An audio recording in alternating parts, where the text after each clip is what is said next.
ఇంకా వింటున్నావురా బాలు? ఎప్పుడు పోతావురా ఊర్లో కొన్ని అక్క? ఇక పొద్దునే మొదలు పెట్టినావా నీ బాసుగాల?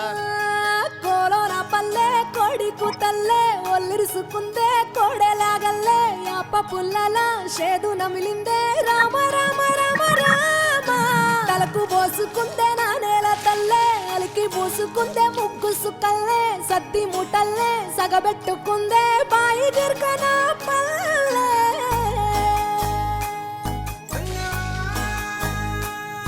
ఏ తెల్ల తెల్లని పాలధారలల్ల పల్లె తెల్లారుతుంటదిరా గుళ్ళోని గంటలు కాడెట్ల మెడలోన జంటగా మోగుతూ ఉంటాయిరా నాగలి భుజాన పెట్టుకుంటే దోస్తులు చెయ్యేసినట్టేరా కొట్టు గోదా పక్కన ఉంటే కొండంత బలగం ఉన్నట్టురా చల్లగాలి మోసుకొచ్చెరా సేను శిలకల ముచ్చట్లు దారి పొడుగు సెట్ల కొమ్మలా రాలుతున్న పూల సప్పట్లు గట్టి మోపులు కాల్వ కట్టులు చెమట సుక్కల్లో తడిసిన ఈ మట్టి గంధాల ఊరు పల్లెటూరు దీని తీరే అమ్మ తీరు కంగులోన దాసి పెట్టి కొడుకుకిచ్చే